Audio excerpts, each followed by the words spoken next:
અમરેલીમાં ખૂબ ચર્ચિત લેટરકાંડનો મામલો થોડાક દિવસ પહેલા જામીન પર બહાર છૂટેલા લેટરકાંડના આરોપીઓ દ્વારા અમરેલી પોલીસ ઉપર ગંભીર આરોપો કરવાની શરૂઆત કરી હતી।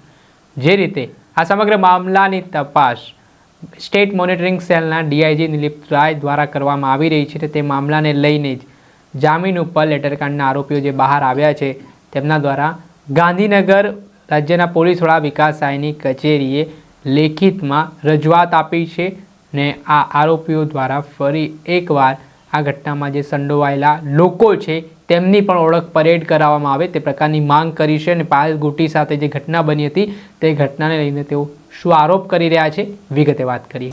વૈષ્ણવજન તો તેને કહીએ જે પીડ પરાઈ જાનાને રે। નમસ્કાર દર્શક મિત્રો, નવજીવન ન્યૂઝમાં આપનું સ્વાગત છે। હું છું ફૈઝાન। અમરેલી જિલ્લામાં જે લેટરકાંડનો મામલો સામે આવ્યો હતો તેના ઘેરા પડઘા પડ્યા છે। સમગ્ર ગુજરાતભરમાં આ લેટરકાંડનો મામલો છે તે ચર્ચાનો કેન્દ્ર બન્યો છે ને હવે લેટરકાંડના જે આરોપીઓ જેલમાં હતા તેમને પણ થોડાક સમય અગાઉ જામીન મળતાની સાથે તેમણે થોડાક દિવસ પહેલાં એક પત્રકાર પરિષદ યોજી હતી। આ પત્રકાર પરિષદ દરમિયાન જે લેટરકાંડના આરોપી છે મનીષ વઘાસિયા, અશોક માંગરોળિયા, જીતુ ખાતરા દ્વારા પોલીસ ઉપર ગંભીર આરોપો કરવાની શરૂઆત કરી હતી। આ મામલામાં પાટીદાર સમાજની યુવતી પાયલ ગોટી સામે પણ ગુનો નોંધવામાં આવ્યો હતો અને તેમનું જ્યારે જાહેરમાં સરઘસ કાઢવામાં આવ્યું તેને જ લઈને આ વિવાદ છે તે વધુ વકર્યો હતો। પાયલ ગોટી જ્યારે જામીન ઉપર બહાર આવ્યા હતા તો તેમણે અમરેલી પોલીસ ઉપર તેમને પટ્ટાથી માર માર્યો હોય પોલીસે કસ્ટડી દરમિયાન તે પ્રકારના ગંભીર આરોપ કર્યા હતા। આ ઘટનાને લઈને ચારો તરફ વિરોધ જોતા આ મામલે રાજ્યના પોલીસ વડા વિકાસ સહાય દ્વારા આ કેસની તપાસ સ્ટેટ મોનિટરિંગ સેલના ડીઆઈજી નિલીપ રાયને સોંપી હતી ને હાલ થોડાક સમય પહેલા ડીઆઈજી નિલીપ રાય છે તેઓ અમરેલી ખાતે તપાસ અર્થે આવ્યા હતા। તેમણે તમામ આ જે ઘટનામાં સંડોવાયેલા લોકો છે તેમના નિવેદન પણ નોંધ્યા હતા। ત્યારે હવે જે લેટરકાંડના આરોપીઓ છે તેઓ દ્વારા રાજ્યના પોલીસ વડા વિકાસ સહાયની કચેરી ખાતે લેખિતમાં ફરિયાદ કરવામાં આવી છે અને જે તે સમયે ડીઆઈજી નિલીપ રાયે તેમના જેલમાં નિવેદન નોંધ્યા હતા। તે નિવેદનમાં તેઓ યોગ્ય મદદ જે તે સમયે કરી શક્યા નથી તે પ્રકારની રજૂઆત તેમના દ્વારા કરવામાં આવી રહી છે। સાથે જ હવે તેઓ કહી રહ્યા છે કે અમને જામીન મળ્યા છે તો અમે એ વ્યક્તિઓને ઓળખીએ છીએ કે પાયલ ગોટી ઉપર જે અત્યાચાર કરનાર વ્યક્તિઓ છે, અધિકારીઓ છે, રાજકીય નેતાઓ છે તેમને અમે જાણીએ છીએ ને અમે મીડિયા વિડીયોના આધારે એ અધિકારી અને રાજકીય લોકોને પણ ઓળખીએ છીએ। સાથે જ તેમણે કહ્યું છે કે આ ઘટનામાં કૌશિક વેકરિયાના પીએ અને અમરેલીના સાંસદના પીએ પણ સામેલ હોય તે પ્રકારના હાલ ગંભીર આરોપો મનીષ વઘાસિયા જે લેટરકાંડના આરોપી છે તેમના દ્વારા નિવેદનમાં કરવામાં આવતા ફરી એકવાર રાજકારણ ગરમાયું છે। પહેલાં તો મનીષ વઘાસિયા જે રાજ્યના પોલીસ વડા વિકાસ સહાયને રજૂઆત કરવા માટે આવ્યા હતા તો તેમણે શું ખુલાસાઓ કર્યા છે મીડિયા સમક્ષ અને શું આરોપ લગાવ્યા છે તે સાંભળી લો। પાયલબેન ગોટીએ જે ફરિયાદ તારીખ 13 જાન્યુઆરી 2025ના રોજ જે ફરિયાદ કરેલ છે એ સંદર્ભે ડીઆઈજી સાહેબે એસએમસીના વડા નિર્મિત રાય સાહેબને તપાસ સોંપેલી। ત્યારે અમારા નિવેદન લેવા આવેલા, જ્યારે અમે જેલ હવાલે હતા અને જેલમાં અમારું નિવેદન લેવા આવ્યા ત્યારે અમે તેમને પૂરતી મદદ કરી શક્યા નહીં। જેલમાંથી અમે 27 તારીખે મુક્ત થયા જામીન ઉપર। ત્યારબાદ અમને ઘરે લેવા કોણ આવ્યા હતા પોલીસ અધિકારી, અમને અમારું સરઘસ કાઢ્યું ત્યારે કોણ કોણ પોલીસ અધિકારીઓ હતા સાથે અને કોણ રાજકીય માણસો હતા, કોના પીએ હતા।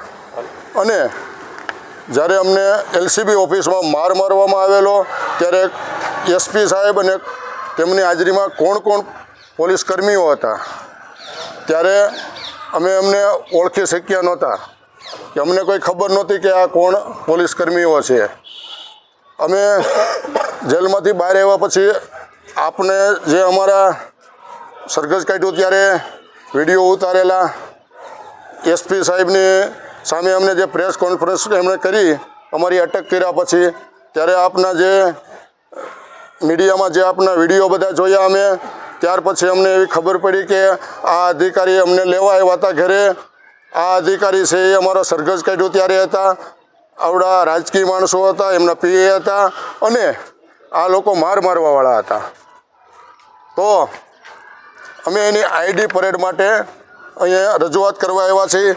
એમાં પ્રૂફ સાથે આવ્યા છીએ, પેન ડ્રાઈવમાં બધા વિડીયો પણ સાથે સામેલ છે અને અમે દિલીપરાય સાહેબ હતા નહીં તો એમની ઓફિસમાં નકલ આપેલી છે અને ડીઆઈજી સાહેબને પણ વિકાસ સાહેબને પણ અમે એમની ઓફિસમાં રજિસ્ટ્રી શાખામાં નકલો આપેલી છે. અને રહેવા એટલે અમને ખબર પડી જ્યારે અમે એસપી સાહેબ દિલીપરાય સાહેબ જ્યારે અમારું નિવેદન લેવા આવ્યા ત્યારે અમને નામ પૂછવામાં આવ્યા એટલે અમે એમનું અનુમાન લગાવ્યું કે આ રીતના ભાઈ હતા. ત્યારે અમે નામ બીજું આપેલું કે ભાઈ કિશનભાઈ આસોદરિયા, પણ કિશોરભાઈ આસોદરિયા નહોતા. એમાં હતા સિદ્ધરાજસિંહ ગોહિલ હતા. અમને ઘેરે લેવા આવવામાં મને એલસીબી ઓફિસમાં માર માર્યો ત્યારે જે હતા એમાં સિદ્ધરાજસિંહ પણ હતા. જ્યાં જ્યાં મેં કિશનભાઈ આસોદરિયાનું નામ લીધું હતું એ જગ્યાએ બધીએ સિદ્ધરાજસિંહ ગોહિલ હતા. એટલે અમારી સામે બધાને ઓળખ પરેડ કરવામાં આવે એટલે એક એકને મેં ઓળખી બતાવું છું અને આની સામે કડક કાર્યવાહી કરવામાં આવે. તમારી માંગણી શું છે? આમની સામે કડક કાર્યવાહી કરે. ઠીક છે.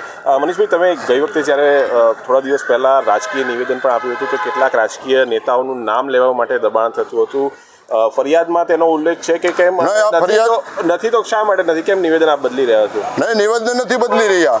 જે અમારું નિવેદન જ્યારે લીધું ત્યારે જે આ અધિકારીઓ જે મારવામાં હતા, જે સરઘસ કાઢવામાં હતા અને જે ઘેરે લેવા આવવામાં હતા એમના માટેનું અમારું નિવેદન લીધું હતું.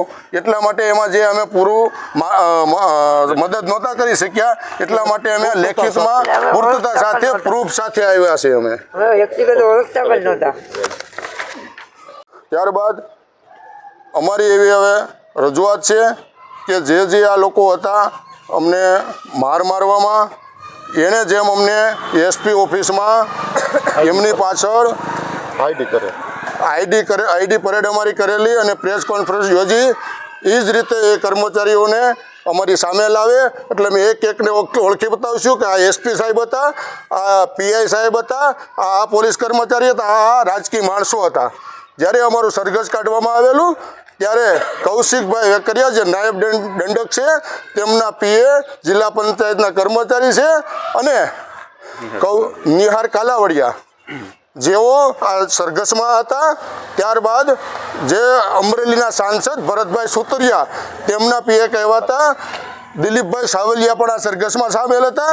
ત્યારબાદ ફરિયાદી કિશોરભાઈ કાનપરિયા પણ આમાં સામેલ હતા અને બીજા સરપંચો હતા જેમાં તાલુકા પંચાયતના ન્યાય સમિતિના ચેરમેન પ્રવીણભાઈ સાવડા હતા, મોણપરના સરપંચ પ્રકાશભાઈ ભેડા હતા, ખીજડીયા રાદડિયાના સરપંચ જાદવ ગળિયા હતા, લાલાવદરના સરપંચ ચેતનભાઈ ધાનાણી હતા.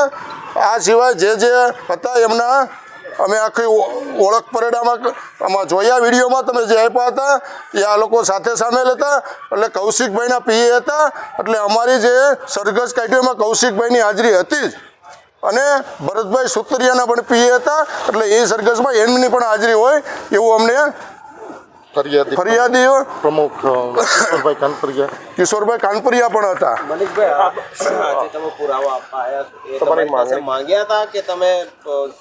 આ હતા લેટર કાંડના આરોપી મનીષ વઘાસિયા. તેમના દ્વારા કહેવામાં આવ્યું છે કે આ લેટર કાંડમાં રાજકીય લોકો સામેલ છે.